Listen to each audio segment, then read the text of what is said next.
मैं देखता हूँ। चलिए स्टार्ट करते हैं फिर क्वेश्चन से, है ना। एरिया अंडर दी कर्व्स की क्वेश्चन प्रैक्टिस कर रहे थे हम। लास्ट लेक्चर भी एरिया अंडर दी कर्व्स के टॉपिक पर हमने क्वेश्चंस किए थे। तो आज और आगे बढ़ते हैं और क्वेश्चन करते हैं। अच्छा, मैंने आपको बताया था area under the curves chapter में जब भी हमें बाउंडेड रीजन का कर्व निकालना है, बेसिकली इसको समझने के लिए या एरिया निकालने के लिए कुछ इंपॉर्टेंट चीजें हमें याद रखनी है।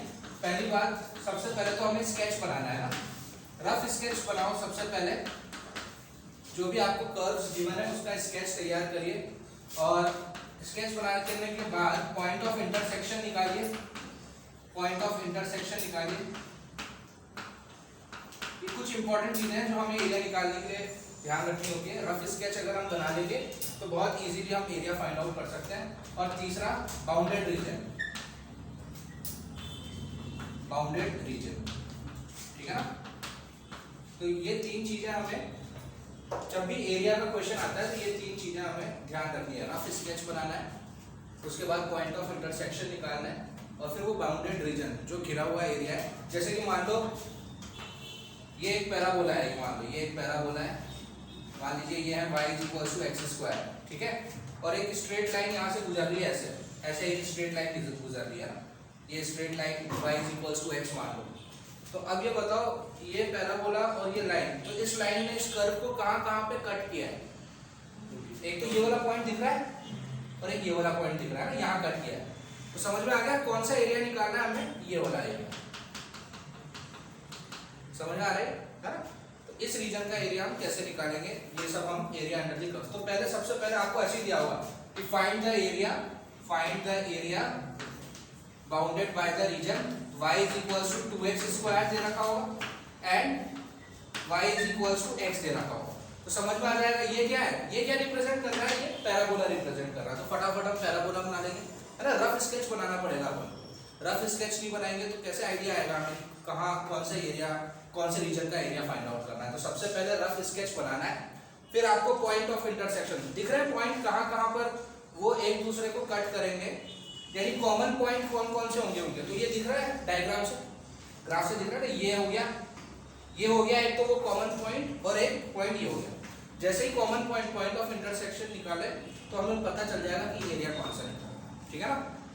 फिर यहाँ से लेकर यहाँ तक जितना जगह इसको रहने के लिए लगा, देखो जितनी जगह यहाँ से लेकर यहाँ तक इस कर्व को लगी है, उससे मैं क्या करूंगा, इस लाइन के कर्व को माइनस कर दूंगा, तो मुझे ये मिल जाएगा ना। अरे इसमें से इसको घटा देंगे तो ये मिल जाएगा, ठीक है। तो ये आइडिया होता है, कब जोड़ना होता है कब घटाना होता है वो हमें ग्राफ देख के समझ में आ जाएगा।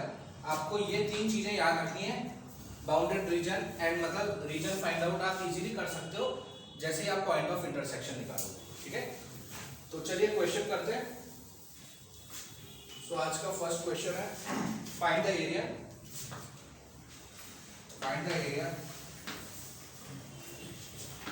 bounded by the region y = 2x²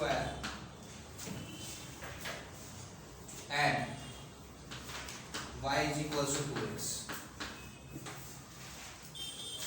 y = 2x² and y = 2x. Try करोगे? अच्छा, सबसे पहले तो y = 2x², ये क्या रिप्रेजेंट करता है, ये पैराबोला रिप्रेजेंट करता है, और ये क्या रिप्रेजेंट करता है, ये स्ट्रेट लाइन y = mx+। तो एक रफ स्केच बनाओ, y = 2x² and y = 2x। और देखो, जब अगर रफ स्केच बनाने में दिक्कत आ रही है तो सबसे पहले पॉइंट ऑफ इंटरसेक्शन निकालो।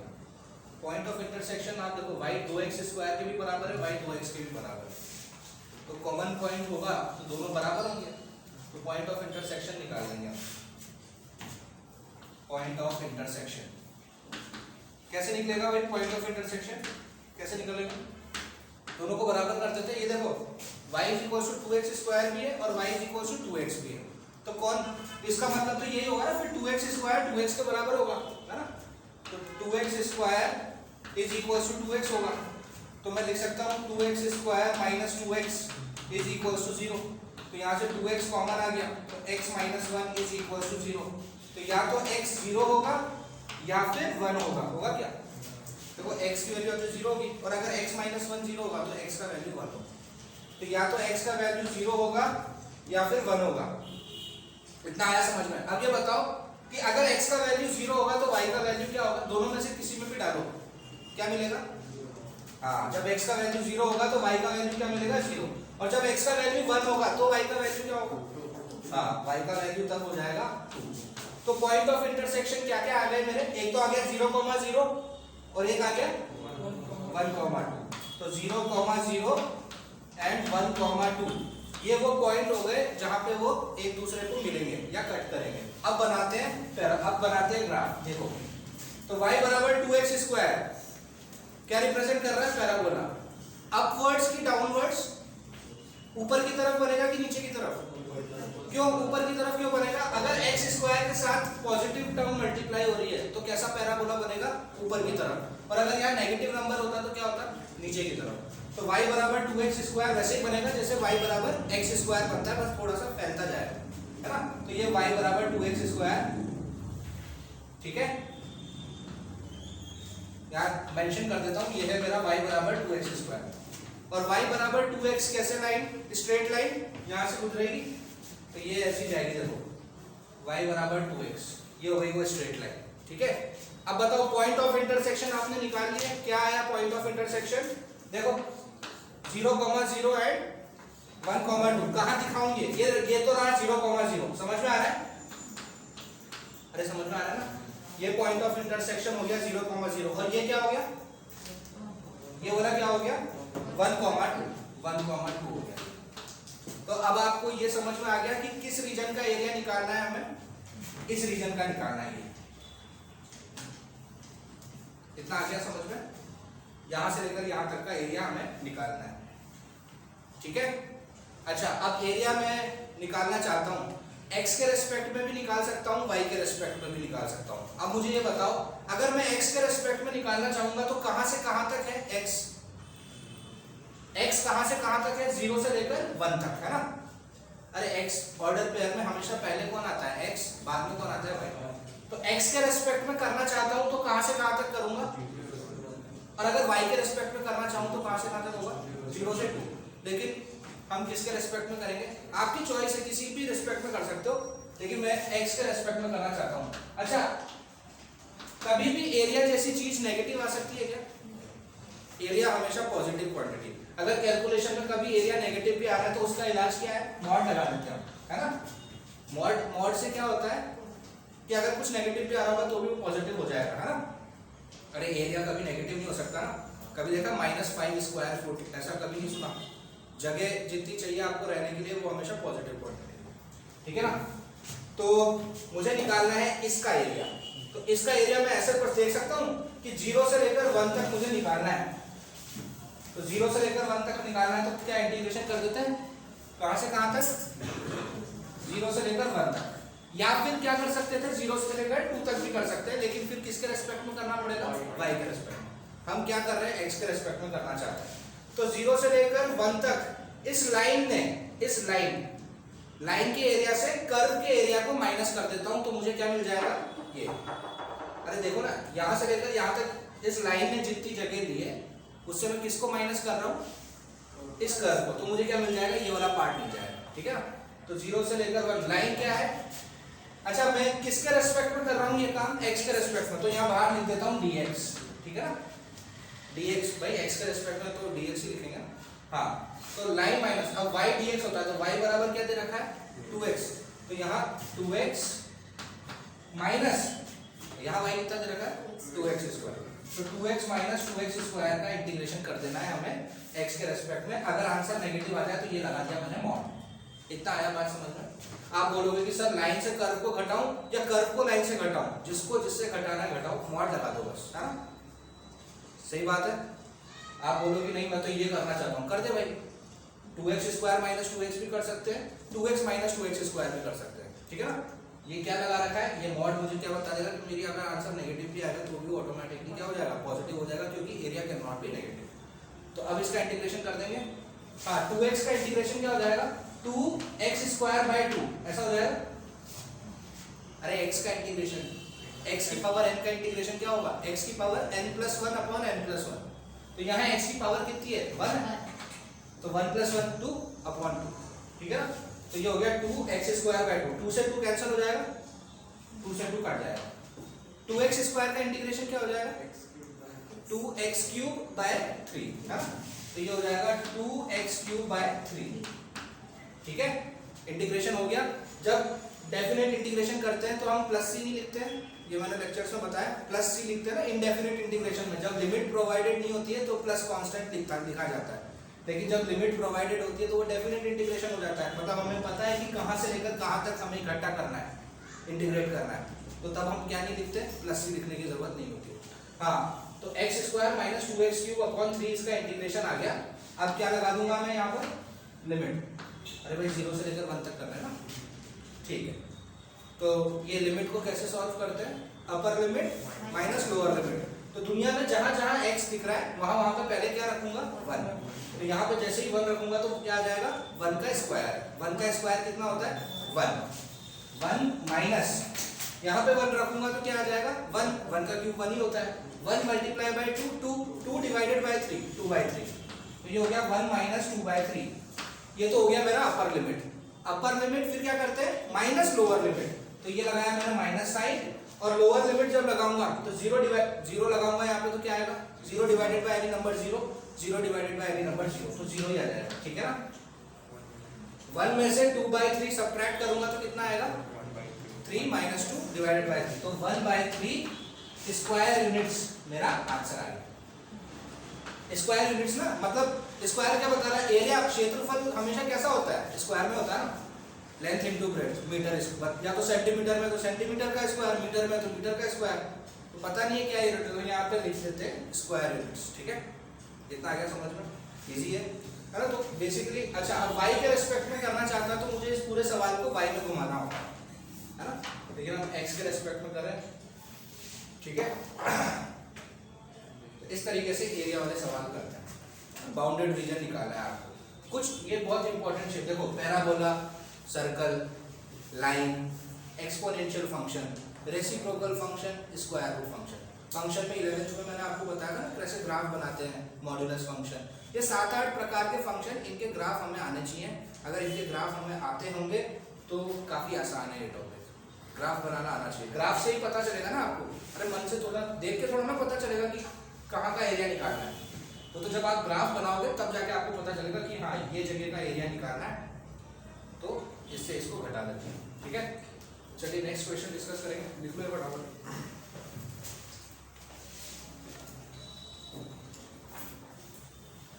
ये एक एग्जाम्पल किया जिसमें हमने घटाया, अब एक एग्जाम्पल करेंगे जिसमें हम जोड़ेंगे।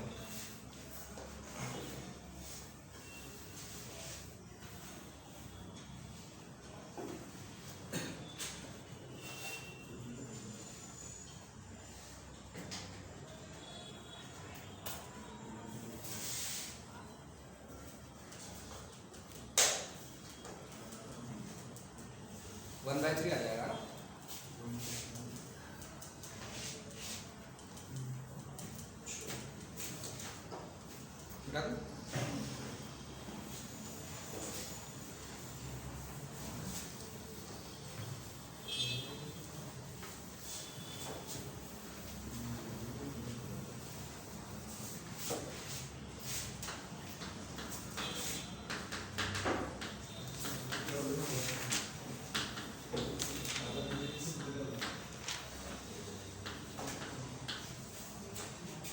Find the area bounded by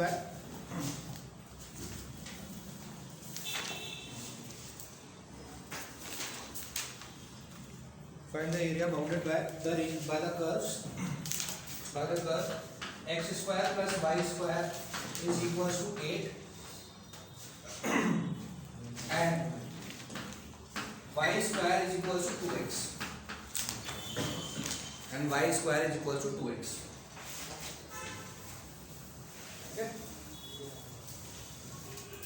अच्छा, सबसे पहले पहचानना है, सबसे पहले क्या पहचानना है, ये क्या रिप्रेजेंट करता है सर्कल, वेरी गुड। और ये पैराबोला, कौन सा वाला पैराबोला, ऐसा वाला ना y²। अगर y² आ गया तो पैराबोला ऐसा, है ना। Y square is equal to x आ गया तो पैराबोला कैसे बनेगा, नेकलेस की तरह। Y square is equal to minus x आ गया तो पैराबोला कैसे बनेगा, ऐसा, ठीक है ना। अगर एक्स स्क्वायर आ गया तो x square is equal to y आ गया तो कैसे बनेगा, ऐसा, ठीक है। और x square is equal to minus y आ गया तो ऐसा। ये चार याद रखेंगे, है ना, ठीक है। अच्छा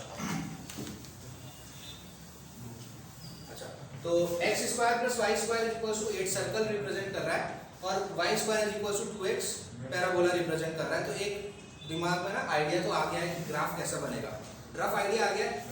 अच्छा ग्राफ भी बनाने से पहले आप क्या निकाल लो, पॉइंट ऑफ इंटरसेक्शन निकाल लो। तो पॉइंट ऑफ इंटरसेक्शन कैसे निकलेंगे,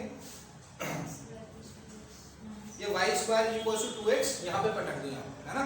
तो कैसा हो जाएगा, ये x square plus 2x is equal to 8, ऐसा दिखेगा। इतना आया समझ में। अरे पॉइंट ऑफ इंटरसेक्शन ऐसे ही निकालेंगे ना, एक को दूसरे में पटकना है। x square plus y square 8 है एंड y स्क्वायर बराबर 2x है, तो मुझे पॉइंट ऑफ इंटरसेक्शन निकालना है, पॉइंट ऑफ इंटरसेक्शन। तो ये y square is equal to 2x में यहाँ सेटिस्फाई करा दूंगा, तो ये क्वाड्रेटिक बन गया। देखो x square plus 2x minus 8 is equal to 0। Quadratic को कैसे सॉल्व करेंगे, स्प्लिट द मिडिल टर्म।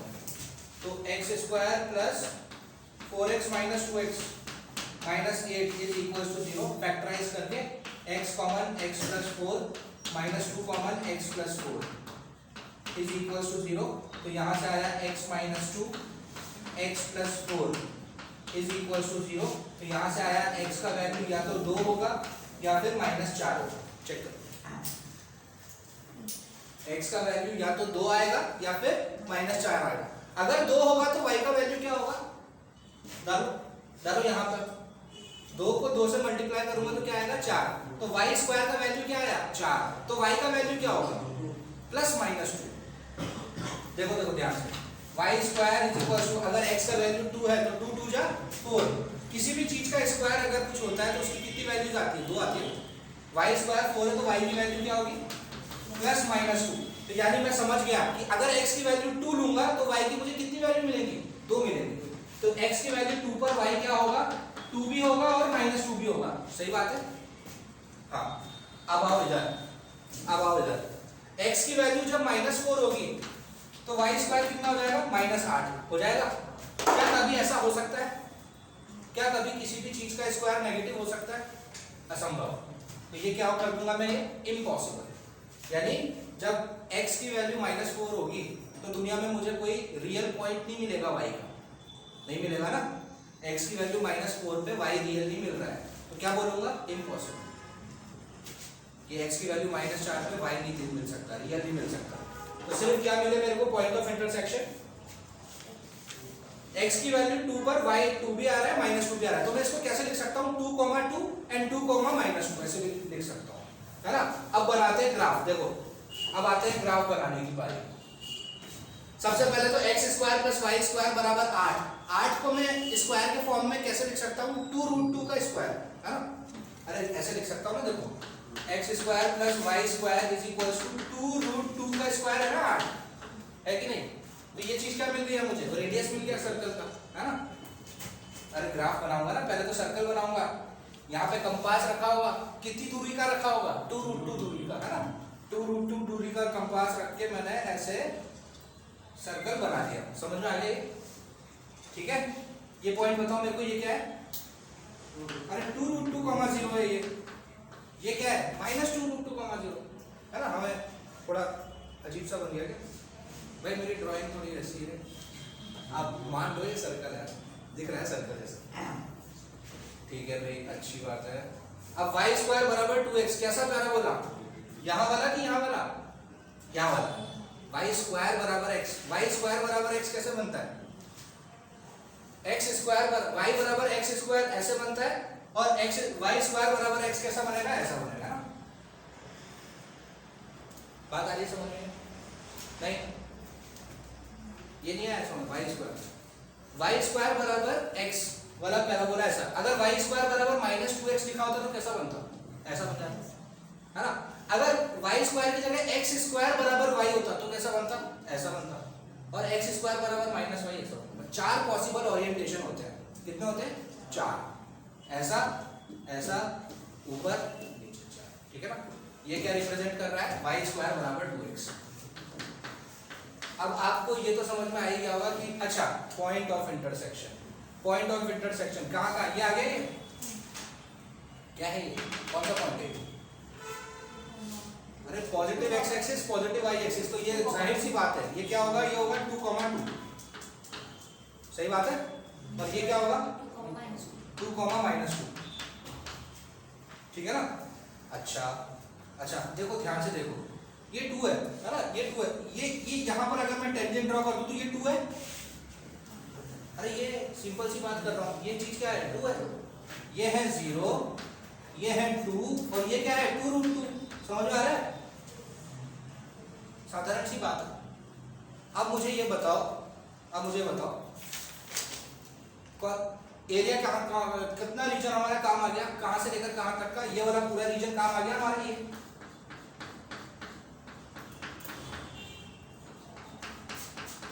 दिख रहा है, मतलब ये रीजन निकालना है, इस रीजन का एरिया निकालना है। और मुझे ये बताओ जितनी जगह यहाँ और यहाँ है उतनी जगह यहाँ यहाँ है, ध्यान से वापस जितनी जगह, जितनी यहाँ पर जगह, जितनी जगह का एरिया हमें यहाँ निकालना है उतनी जगह का यहाँ निकालना है। सिमेट्रिक है ये, सिमेट्रिक, अरे सिमेट्रिक, ठीक है। तो क्या करूं, इसको भूल जाता हूं, इसका एरिया निकालता हूं और किससे मल्टीप्लाई कर देता हूं, 2 गुना, 2 गुना है ना, अरे जितना ये उतना ये, तो मैं क्या करता हूं, ये इसका यहां से लेकर यहां तक का एरिया निकाल लेता हूं और 2 से मल्टीप्लाई कर देता हूं, क्योंकि 2 गुना एरिया है, सिमेट्रिक है। इतना आ गया समझ में, ठीक है। तो यहां से लेकर यहां तक का एरिया, देखो मैं इसको भूल जा रहा हूं, भूल गए इसको, कैसे भूल गए, बाहर 2 से मल्टीप्लाई कर देंगे, है ना। तो क्या मैं समझ रहा हूं कि मैं यहाँ 0 से लेकर 2 तक इसका एरिया निकाल देता हूं और फिर जोड़ देता हूं 2 से लेकर 2√2 तक यहाँ की एरिया जोड़ देता हूं, क्या बोल रहा हूं, जोड़ेंगे ना यार, देखो ना ये और ये एरिया जोड़ेंगे तभी तो कंबाइंड एरिया मिलेगा। ये कॉमन सेंस तो हमको निकालना है कि कब माइनस करूं कब जोड़ूं, है ना। अगर ऐसा टाइप का एरिया निकालना है तो माइनस करना है, और यहाँ पे तो क्लियरली दिख रहा है हमें क्या करना पड़ेगा, यहाँ से लेकर यहाँ तक का एरिया प्लस यहाँ से लेकर यहाँ तक का एरिया इनटू बाहर क्या 2 गुना, ठीक है ना। कितना आया समझ में। चलिए ये शेप बना लो और ये पॉइंट ऑफ इंटरसेक्शन ध्यान से लिख लो, सिमेट्रिक है, लिख लेना है, सिमेट्रिक हो गया है। अब हम एरिया निकालेंगे,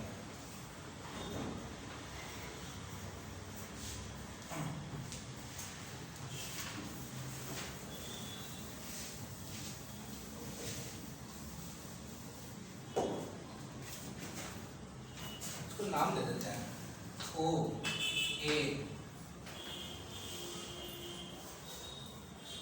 इसको दे देते हैं B, इसको दे देते हैं C, इसको दे देते हैं D, ऐसे नाम दे देते हैं, चलेगा ना। इसको O नाम दे दिया, इसको A नाम दे दिया, इसको B नाम दे दिया, इन दोनों को C और D नाम दे दिया, चलेगा। अब देखो हमारे क्लियर होने के लिए, क्योंकि अगर एग्जाम में ये क्वेश्चन आ गया, मान लो बोर्ड में ये क्वेश्चन आ गया तो ऐसा ऐसा लिखना पड़ेगा। तो रिक्वायर्ड एरिया क्या हो जाएगा मेरा, 2 गुना 2 टाइम्स, ऐसे 2 टाइम्स, या तो है ना इंटीग्रेशन से पहले मैं ऐसे लिख देता हूँ 2 times of area of OAC, है ना, area of OAC plus area of CAD, है ना। इतना आ गया समझ में, बस ये मैंने हम मेरे क्लियर होने के लिए कि हम मुझे दिख रहा है कि भाई ये मुझे रिक्वायर्ड एरिया है, या 2 टाइम्स समझ जाएगा, क्योंकि यहाँ मैंने लिख दिया सिमेट्रिक है, तो जितना जगह यहाँ लग रही है उसको रहने के लिए उतना ही जगह यहाँ पे लग रहा है, तो 2 टाइम्स, ठीक है 2 टाइम्स। अब आते हैं पहले निकालते हैं ये OAC का, है ना। देखो अब मुझे बताओ OAC का जब मुझे एरिया निकालना है, अगर मैं x के रेस्पेक्ट में निकालना चाहूंगा तो कैसे निकालना पड़ेगा मुझे, OAC का एरिया, OAC का एरिया, देखो OAC मतलब यहाँ से लेकर यहाँ तक इस कर्व को कितनी जगह रहने के लिए लगी, है ना। तो OAC में कौन सा कर्व आ रहा है, सर्कल वाला आ रहा है कि पैराबोला वाला आ रहा है। OAC में जो ये आ रहा है ये सर्कल है या पैराबोला है, पैराबोला है ना। तो जब मैं एरिया ऑफ OAC निकालूंगा तो क्या करेंगे, कहां से कहां तक ओएसी का जब एरिया निकालेंगे तो क्या कहां से कहां तक इंटीग्रेट करना पड़ेगा? अगर x के रेस्पेक्ट में करना चाहता हूं तो 0 से लेकर 2 तक, है ना? तो 0 से लेकर 2 तक, 0 से लेकर 2 तक कौन है भाई? सर्कल की पैराबोला, पैराबोला। तो 0 से लेकर 2 तक, क्योंकि मैं x के रेस्पेक्ट में करना चाहता हूं तो मुझे इसको y में घुमाना पड़ेगा। किसको? पैराबोला। तो पैराबोला दे रखा है y square is equal to 2x, y square is equal to 2x, तो y कितना हो जाएगा? क्योंकि देखो x के रेस्पेक्ट में कर रहे हैं ना, देखो समझो ये कॉन्सेप्ट, x के रेस्पेक्ट में कर रहे हैं तो यहाँ y होना चाहिए ना, y, तो y, लेकिन ये तो y स्क्वायर है, तो y स्क्वायर अगर 2x होगा तो y क्या होगा? हाँ, y होगा plus minus under root of 2x, लेकिन मैं पॉजिटिवली कंसीडर करूंगा क्योंकि मैं यहाँ के रीजन का निकाल रहा हूँ, है ना? तो y कितना हो जाएगा? √2x हो जाएगा, हो जाएगा? ये स्टेप आ रही है समझ में भाई? हाँ, तो 0 से लेकर 2 तक x के रेस्पेक्ट में करना है, x के रेस्पेक्ट में करना है, तो यहाँ y लिखूंगा ना, तो ही तो y, क्योंकि y क्या है? फंक्शन ऑफ x है। अरे y लिखूंगा तो ही तो x की टर्म मिलेगी, तो y क्या होगा? अगर y स्क्वायर 2x है तो y क्या मिला मुझे? √2x, है ना? तो y मिला मुझे √2x, ठीक है? कितना आया समझ में? √2 इंटू √x भी लिख सकते हैं, लिख सकते हैं ना? अरे लिख सकते हैं बिल्कुल, दो अलग अलग। अब देखिए इस √2 को बाहर करते हैं, कांस्टेंट है, 0 से लेकर 2 तक √x का इंटीग्रेशन करते हैं, क्या आएगा? √x का मतलब क्या होता है? x की पावर हाफ होता है ना, और x की पावर हाफ का इंटीग्रेशन क्या हो जाएगा? n+1, हाफ प्लस 1 कितना हो गया? 3/2 अपॉन 3/2, तो अपॉन 3/2 ऊपर जाके क्या बन जाएगा? 2/3, है ना? तो ये हो जाएगा मेरा √2 इंटू 2/3, है ना? x की पावर कितना? 3/2, और इस पे लगाऊंगा क्या? कहां से कहां तक? 0 से लेकर 2 तक, तो ये कैलकुलेशन क्या आ रही? 2√2/3, है ना? और इसको सॉल्व करूंगा तो क्या आएगा? दुनिया में जहां x है वहां पे क्या रखूंगा? 2, तो क्या आ जाएगा? 2 की पावर 3/2, और फिर रखूंगा 0 तो क्या आ जाएगा? 0, है ना? तो सिर्फ क्या मिला मुझे? 2 की पावर 3/2। कितना आया समझ में? ये निकल गया इसका एरिया। अब इसको सॉल्व कर लेते हैं। अब देखो 2 की पावर 3/2, 3/2 का मतलब क्या होता है? 1.5, अरे 1.5 होता है ना, 1 प्लस आधा, तो 2 की पावर 3/2 को मैं कैसे लिख सकता हूँ? 2 की पावर 1 इंटू 2 की पावर हाफ, और 2 की पावर हाफ क्या होता है? √2। अरे ये 3/2 देखो ना, 2 की पावर 3/2 को मैं 1 प्लस हाफ ऐसे नहीं लिख सकता, फिर 2 की पावर 1 इंटू 2 की पावर हाफ, है ना? 2 की पावर 1 कितना? 2, 2 की पावर हाफ कितना? √2, ठीक है ना? नहीं, तो 2 की पावर 3/2 क्या हो गया? 2√2, तो 2√2 इंटू 2√2 कितना हो गया? 8, 2√2 इंटू 2√2 कितना हो गया? 2 2 जा 4, √2 इंटू √2 2, 4 2 जा 8, 8 डिवाइडेड बाय, तो कितना आ गया आंसर इसका? 8/3, ठीक है ना? किसका एरिया आया अभी? OAC का। अब किसका निकालूंगा? हाँ, अब निकालूंगा CAD का। वो कहां से कहां तक होगा x के रेस्पेक्ट में? यहां से लेकर यहां तक, तो कहां से कहां तक? 2 से लेकर, अब 0 से नहीं होगा, क्योंकि यहां से लेकर यहां तक में 0 से हो गया। अब यहां से लेकर यहां तक कहां से कहां तक गाड़ी जाएगी? 2 से लेकर 2√2 तक, और 2 से लेकर 2 तक किसका एरिया? सर्कल का एरिया, है ना? पहले इतना लिख लो, फिर वो सर्कल वाला करते हैं। इसका आ गया हमारा 8/3 OAC का।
हो गया? बेटा दूं थोड़ा जल्दी यार।